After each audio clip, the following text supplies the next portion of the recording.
Você já disse agora vai ser diferente e não foi? Já entendeu exatamente o que te faz mal e mesmo assim repetiu? É disso que Freud está falando aqui. Se a mente buscasse apenas prazer, isso não deveria acontecer, mas acontece. E é esse impasse que vai levar o Freud, em 1920, a escrever o texto Além do Princípio do Prazer. Até então, a teoria dele dizia algo relativamente simples. O aparelho psíquico, ele tende a reduzir tensão e buscar satisfação.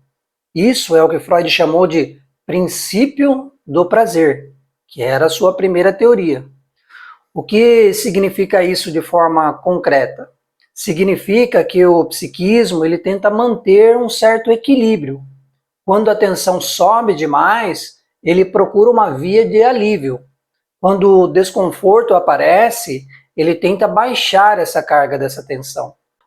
Um exemplo simples: você sente fome, você come, a tensão diminui. Você sente dor, você toma algo e o incômodo reduz.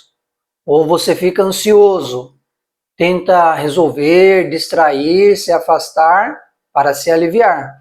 Ou você discute com alguém e tenta reparar ou se retira para diminuir o desconforto. Então a lógica parecia muito clara: reduzir a tensão para buscar um equilíbrio. Só que a clínica ela começa a mostrar algo que não se encaixava exatamente nessa lógica. O Freud começa a observar soldados que voltavam da guerra e sonhavam repetidamente com a cena traumática. O sonho não realizava um desejo, como ele propôs na sua primeira teoria. Reencenava o pior momento vivido. Se o sonho servisse apenas para satisfazer desejos, por que repetir justamente o trauma? Então, Freud observa algo semelhante também nas crianças. Ele descreve uma brincadeira do próprio neto com um carretel. Então, o neto amarrava ali um carretel, uma linha no carretel, e jogava o carretel para longe e depois puxava de volta, que ficou conhecido aí como Fordar. É bem conhecido na obra freudiana. Então, jogava para longe e trazia de volta. O Freud, observando isso, interpreta essa brincadeira como uma forma de repetir a experiência de ausência da mãe, mas agora sobre um controle. Então a mãe do menino precisava se ausentar, ele não tinha controle sobre isso e ele elabora em forma de brincadeira.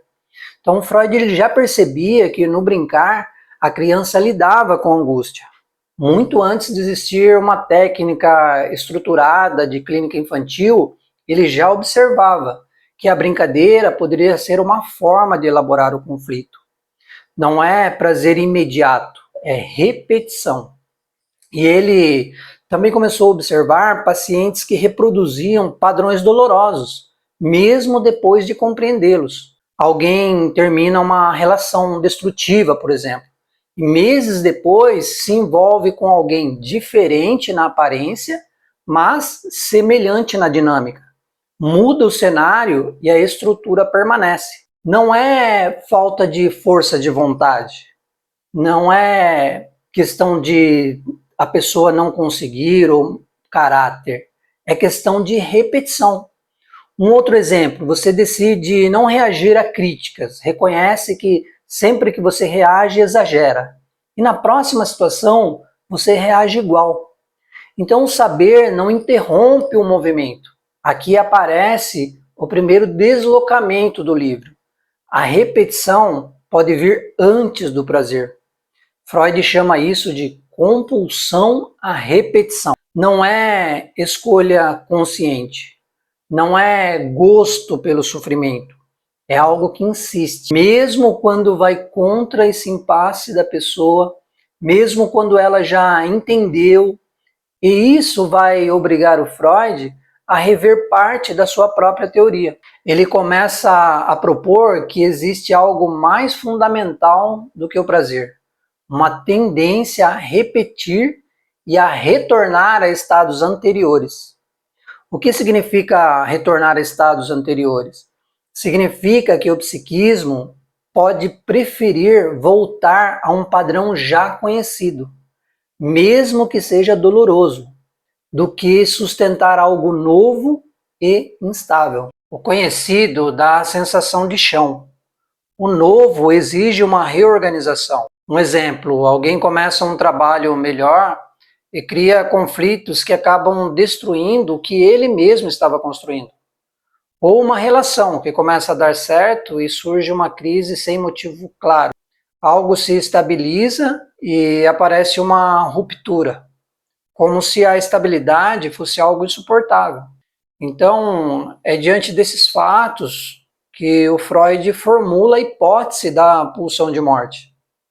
E é importante a gente entender, claro, corretamente, a questão da pulsão de morte em Freud não significa desejo consciente de morrer.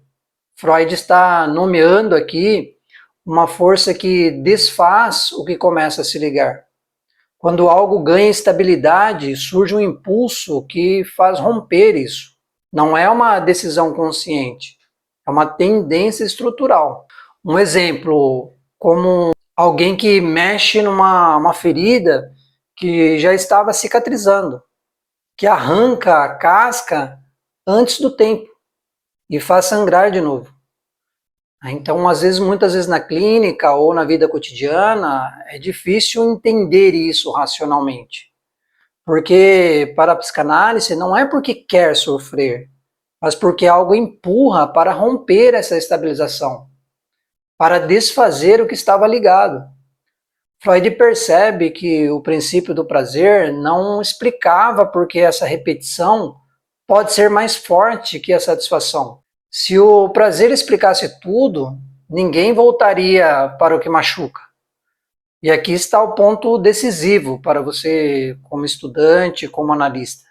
Se a repetição ela é estrutural, entender a causa não basta. A pessoa mesmo ela pode explicar o próprio padrão dela de funcionar e continuar fazendo mesmo assim. E aqui a técnica muda. O trabalho não é só tornar consciente, mas escutar como a repetição aparece na relação. O paciente não apenas lembra, ele repete com você, na transferência, repete com o próprio analista. Por exemplo, alguém que sempre se sente abandonado, começa a testar o analista para ver se o analista vai abandoná-lo. Ou quem vive sobre uma crítica constante, passa a ouvir crítica mesmo onde ela não está. Então, uma pessoa, por exemplo, que teme a rejeição, acaba provocando a própria rejeição. Não é só memória, é a posição que se repete. Agora, existe algo que não se resolve apenas com compreensão. Então, o texto, além do princípio do prazer, é um texto ousado. Freud sabia que estava dando um passo além do que ele podia comprovar. Mas isso porque a clínica mesmo, ela impõe o problema. Ele não escreve para proteger a sua teoria. Ele escreve para responder o que estava aparecendo na prática. E isso é uma lição de método. A teoria ela precisa sempre responder ao que a clínica está mostrando. No fundo, esse texto está perguntando uma coisa simples. Por que o sofrimento insiste, mesmo quando a gente entende? Essa pergunta ela vai organizar todo esse texto. Então, além do princípio do prazer, desloca a teoria para além do prazer e além da consciência. Mostra que há algo no psiquismo que insiste, mesmo contra o nosso bem-estar. E é por isso que esse texto ele muda a forma como nós escutamos a repetição na clínica. É a partir daqui, não basta perguntar o que a pessoa deseja. Também é preciso escutar o que se repete, mesmo depois de haver a compreensão.